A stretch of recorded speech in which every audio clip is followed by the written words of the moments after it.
Գուցե չգնա։ Բացառում եք, որ ԿՊ-ից կմիանան եւ Նիկոլ Փաշինյանին անակնկալ կմատուցեն։ Իհարկե բացառում։ Ինչու՞։ Որտեղ նորից եմ կրկնում, որովհետեւ քաղաքական օրակարգ չկա վարչապետի դեմ իմպիչմենտի ինչ որ process սկսելու եւ դա արհեստական ինչ որ չգիտեմ։ Զբաղմունքա գտել են, զբաղվում են։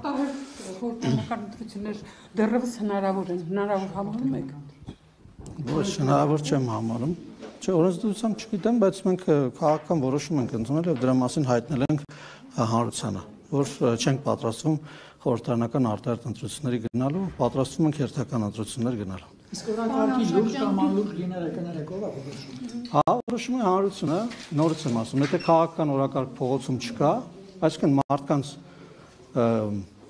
կամքը չի արտահայտում այն օրակարգը ինչ որ բերվել է, դա իմ համար անլուրջ օրակարգ է։ Ես առանց վիրավորանքի եմ էլի ասում, հանկարծ չմտածեք, ես մարդկանց ինչ որ պիտակավորումներ եմ, ես օրակարգի մասին եմ խոսում։ Լուրջ օրակարգը դա այն է, ինչ որ թելադրված է քաղաքական լայն շրջանակների կողմից, այսինքն հասարակության կողմից։ Իմ կարծիքով մեր հասարակության մեջ նման հարց չի քննարկվում։ Կարող է ինչ որ շրջանակներում քննարկվում է փոքրիկ,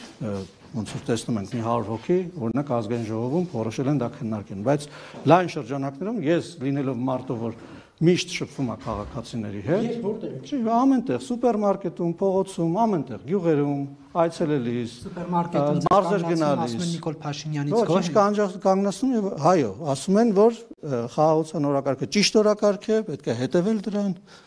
Հիմա այս վերնակետ կդառնա, չէ՞ երևի։ Իսկ ներեք Ամենտեղ։ Հուսամ ձեզ էլ են կանգնեցնում ասում։ Ինձ թվում է, որ ցանկացած մեկին, որ ճանաչում են եւ լայն հանրության հետ հեղափոխությունն եղավ, բայց մեր կյանքում բան չփոխվեց, բանալ։ Չեն ասում հենց այդպես։ Ինձ երբևէ նման բան չեն ասել։ Տարբեր քննարկումներ են լինում, բայց կոնկրետ այն ինչ որ դուք եք ասում, ինձ թվում է բոլորին ակնհայտ է թե ինչ է փոխվել։ Վերադառնալով քաղաքացիական պայմանագիր կուսակցության համաժողովին եւ դրա ժամանակ ընդունված հռչակագրին, պարոն Նաշակյան, հուսամ տեղյակ եք, որ հռչակագրով ազդարարվում է 4-րդ հանրապետության հռչակումը որպես առաջիկա ռազմավարական անելիք։ Պարոն Նաշակյան, ձեր դիտարկումները այս առնչությամբ, արդյոք այդ գաղափարի քննարկմանը դուք մասնակցել եք եւ դրա իրավաքաղաքական գործարկումը ինչպես է պատկերացնում։ Ես նախ ուզում եմ ասել, որ դրա քաղաքական քննարկումները ազգային ժողովից են մեկնարկել, վարչապետի համապատասխան հայտարարություններով, նոր սահմանադրության վերաբերյալ գնահատականներով, ամբողջ խնդիրը նրանում է, որ մեր հասարակությունը սահմանադրության համար ըստ էության ընտրության վստահելի process չի եղել։ Եվ մեզ անհրաժեշտ է, որպեսզի լայն հասարակությունը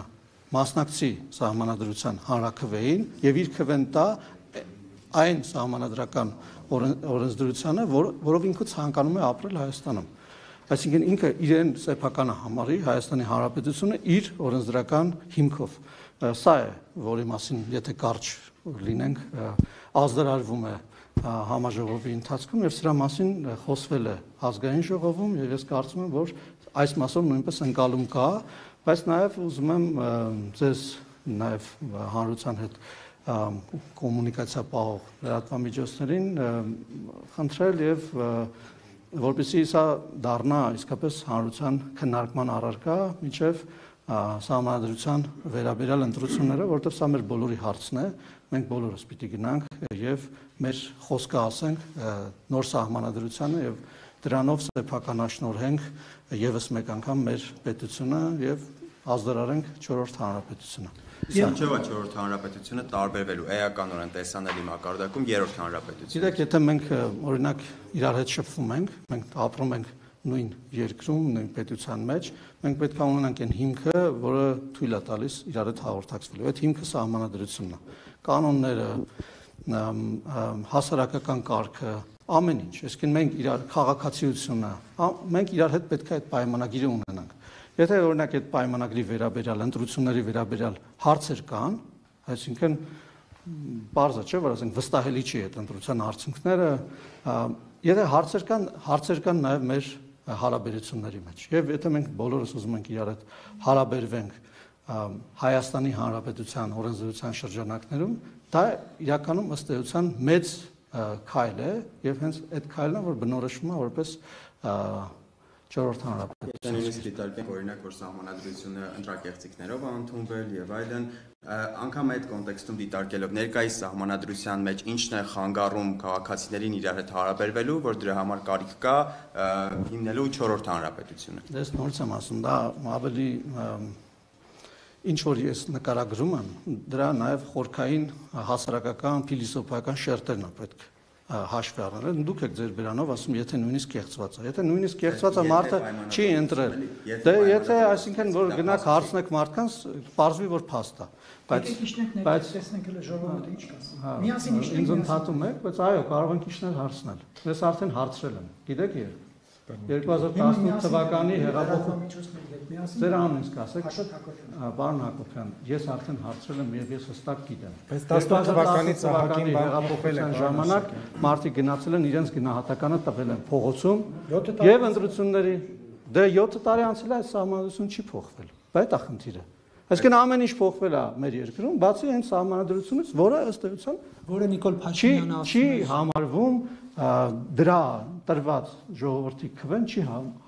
համարվում վստահելի։ Մեծ խնդիր է սա։ 7 տարի ինչ չի հեղափոխությունը իշխանության դեմ էր, չէ՞ ոչ թե սահմանադրության։ 7 տարի իրականում հայտարարություններ եղել են, դուք գիտեք մենք ինչերի մեջով ենք անցել մեր պետությունը եւ գիտեք որ նաեւ եթե չեմ սխալվում 19 թվականին կամ 18 թվականին դրա մասին հայտարարություն եղել է նույն երկրի վարչապետի կողմից եւ այդ խնդիրը ձևակերպվել է թե ինչի մինչեւ հիմա մենք այդ խնդիրը չենք հասցեագրել դրա պատճառը այն ամբողջ խնդիրներն են որի միջով մենք անցել ենք այսինքն բազմաթիվ էլի կան խնդիրներ որոնք չենք հասցեագրել բայց դա խնդիրների ամենագլխավորն է իմ կարծիքով Պարոն Արշակյան վերադառնալով հռչակագրի տեքստին թույլ տվեք մի հարցել այդ տեքստում նշված է նաև որ գալիք խորհրդարանական ընտրությունների ժամանակ քաղաքացիական պայմանագիրը ակնկալվում է սահմանադրական մեծամասնություն ձևավորել խորհրդարանում խնդրում եմ ասել ձեր շփումները հանրության տարբեր շերտերի հետ եթե ամփոփ եք այս պահի դրությամբ ձեր կուսակցության հանրային վստահության ցուցիչը որքան գնահատեք քանի տոկոս մոտավորապես ես իհարկե կդժվարանամ որևէ տոկոս ասել, բայց կարող եմ ասել, որ խաղաղության օրակարգը եւ այն քաղաքական օրակարգը, որը քաղաքացիական պայմանագիրը տանում է առաջ, լայն վստահություն ունի մեր հանրության շրջանում։ Այսքանով բավարար ենք։